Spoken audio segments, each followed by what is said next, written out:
fully pass his guard 100%, which would be cool. I mean, if I did it all at one time, I myself anymore, I kind of almost prefer half guard. Okay? Many times I'll let him push me into half guard simply because of one major thing. His hips become trapped. When he's in side control, I put him in side control. I love what I've got, what I can do in side control, but now I have to control his hips. He can shrimp away. He's going to do all kinds of weird and funky things.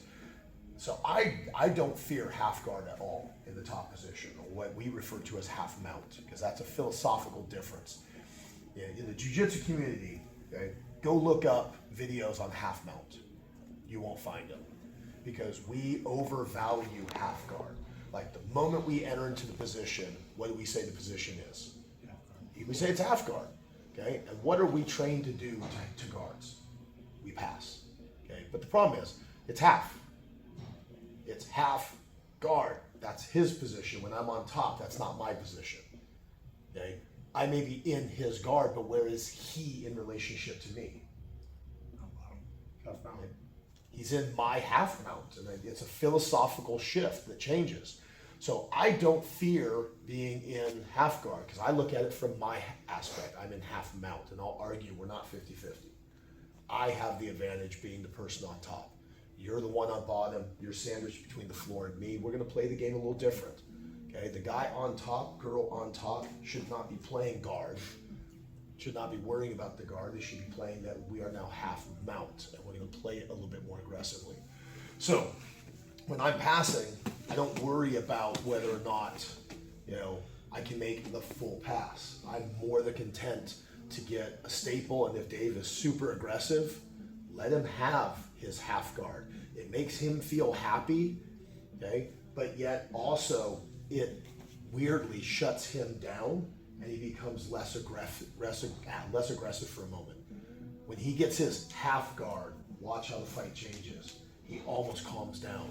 He's not fighting as hard as he was. But what does end up happening is right now, I'll concede, if I'm in Dave's guard, full guard, okay, how many submissions does he have? If we're gonna say a percentage, not what, like how many total, but as a percentage, if I'm in Dave's guard, okay, I'm in Dave's guard, how many submissions do you think I have from here?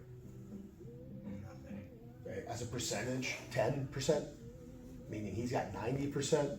Would you say 95% for him, 5% for me? Yeah. Okay, that's a huge difference. That's why we pass. We put our emphasis on the pass. But if I come in and I go into half, how many submissions right now does Dave have on the table? From here? Yeah, if you want to put it percentage-wise. Okay? Okay, we say it's 50-50, but the reality is, I'm going to say that the threat on the table is predominantly mine. What he has is the threat more of possibly going for a leg entanglement or sweeping me. Yeah. And Kimura on this arm. Right. It's about it. Okay? It's not that bad. What does he have to worry about for me?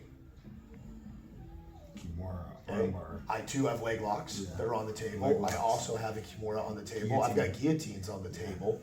Okay, I can pass him. That's on the table. We have all kinds of different attacks that we're going to play from the top position. Okay, the part that I love is through here. If he wants to underhook my leg, okay, that's fantastic. What did he just leave open? Okay, whenever he wants to underhook my leg, boom, he goes in. I'm going to cross face, and I'm just going to straighten him out. Okay, he underhooks through here. Now I do have to be careful. He's going to latch his hands together. Okay, and now he's going to start to pry my leg. This gives him the in. Okay, let's go back. Okay, oh, I'm inside. Maybe here. He digs under. Oh, if I just put it up, cross face, make my leg heavy, we can straighten him out almost every time. That's the part we're just going to do right now. He's going to hook up. Okay, through here. He's getting way deeper than I would like. Okay. So the part I have to make sure is that I have to make sure he can't get me off balance. So what we're going to do through here is I'm going to anchor into his head. So right here, start to straighten me out. Okay. This is countering part of what he's doing, and I'm dropping my belly heavy into his leg. Okay. Now we lift his head. Okay. I'm not just going to pry in, feel the pressure.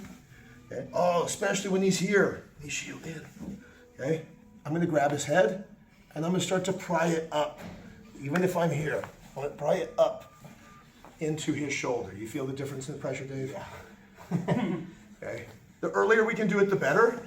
He hooks. Okay. I cross face and I start to flatten him out. Okay. Control his leg. We can start our pass. If he hooks completely in, oh no, even through here, kill the shield. Hook his head. If we need to, connect. If not, but like I said, through here, I can cross this way, but I'm going to cross up. Okay, straighten me out. If I go here, oh yeah, that kink in his neck limits how much he can. If I let go, then I go full then cross face, it just straighten you out. full crossface, yeah. Like angles create power. Let your partner fully hook up. Let him hook up. Okay, first part, do nothing. Okay, just general resistance. Partner's going to try to pry the leg out, okay, and try to put that leg up and over their head or at least on their shoulder. Okay, then on the second one, they're going to hook up, put a cross face in, okay, and just try to pry their head. And then on the third one, cross face, but lift their head. Lift it up like you're trying to make their ear touch that shoulder, okay, and feel the difference. All right, 1, 2, 3. Dave comes in, okay, and I come in and I make my connection. So I can put my arm inside of his armpit. This is variations.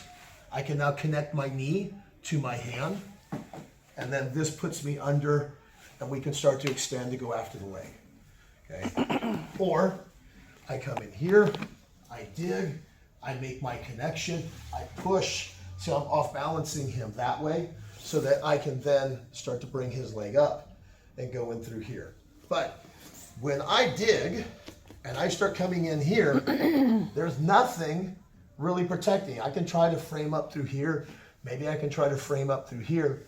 But if he just puts his arm in the way, okay, and starts trying to straighten me out, okay, this is good. But what I find is if you pick the head up and now if I try to make an extension, it's a much different process. Even if I start trying to flare that knee because my head is getting picked up, it's a different process in the way, okay? And so even how we make our connection changes how the tension feels, how it fits, and how it plays. Okay, so again, let's go half. So I'm into his half guard, he's in my half mount. Again, we have to play it differently. Okay, I pick up people's heads quite often when I mount them because it controls the hips.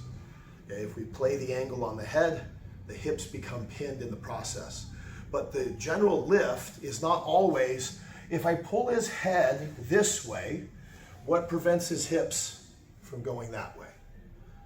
Not a lot, okay? And that's why the pressure on the head becomes different. If I hook him here and I'm in, I like the pressure here. Now, what ends up happening is when I change the angle of his head, what happens is, it's kind of weird. If you take a coil, okay, and you bring it one way, it's going to act like a spring, and it just wants to open up. If I pull his head to his belly button, that's what the spring wants to do. If I pull him down here, the hips want to expose out that way. But what happens if you take a coil and you twist one end? The whole coil wants to twist. So when he's sideways and he's here, if I just pull his head in, or if I just push him this way, okay, it acts kind of like a spring. If I come in here and I start to pick him up, my ability to now flatten his hips just became significantly easier. That thought about me shrimping out when you do that, it's not natural anymore. But watch what happens though. So when I'm here, okay, and I'm gonna crunch you this way, shrimp your hips. Okay, go back. So when I'm here and I go here, shrimp your hips. My ability to flatten your hips, even when you're attempting to shrimp, it's different. Because again, if we take a flat spring and we twist one side, the whole thing wants to roll.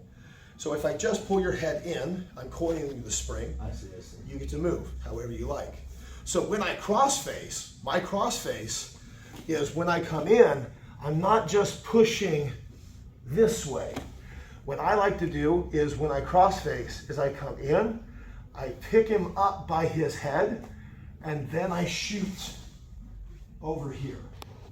Okay. It's a different sensation. Yep. So I'm here, Dave puts a knee shield in play, we're gonna kill it, get our body on. I don't care if he underhooks my leg or not. The part is I can't let him get that deep connection. So when he does, I make my connection here. Okay, I'm not just gonna try to go this way. I'm going to pick his head up, okay, and then I'm gonna start to pry him. You see how he's already opening. Now, it's easier for me to control his hips when I have that head kinked up slightly.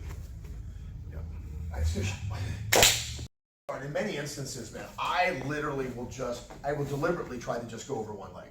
I'm not worried about the whole pass, because I feel very comfortable with my half guard game, that once I'm there, okay, that my ability to pass from the half guard is pretty good. So even in butterflies, I will just literally attempt to just kill one leg, one at a time. Don't worry about trying to do both, okay? Because I know that once I can kill one of his legs, what does he have left on the table?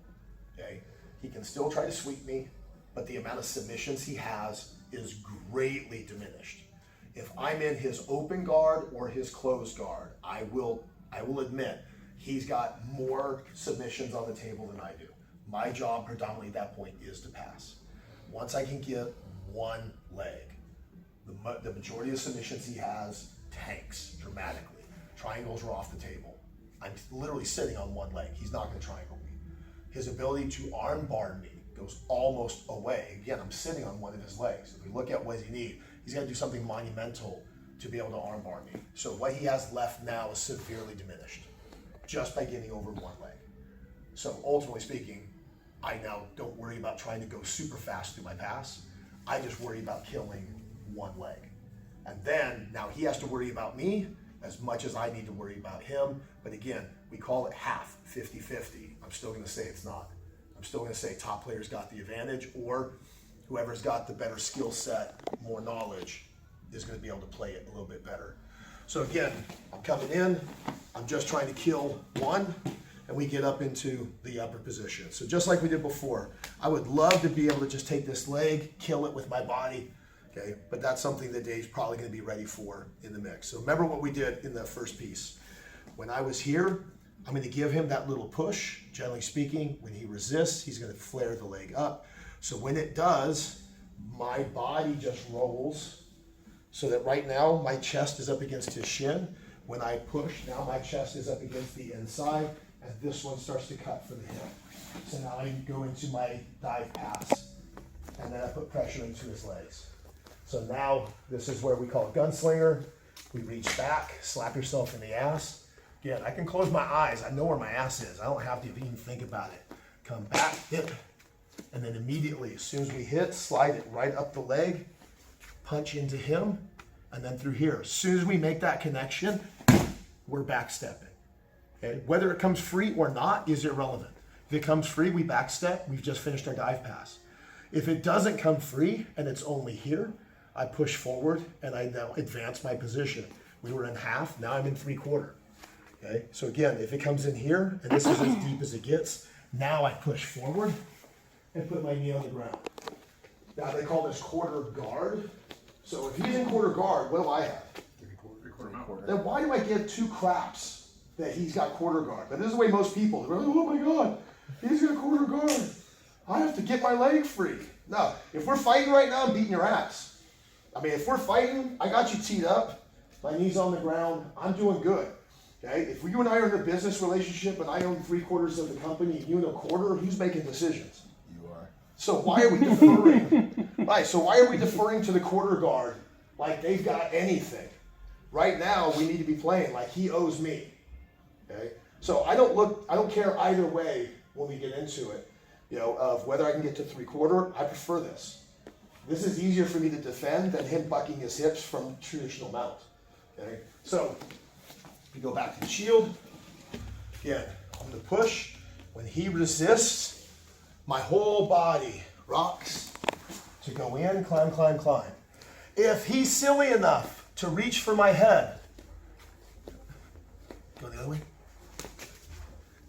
Now he's just putting himself into a Kimura.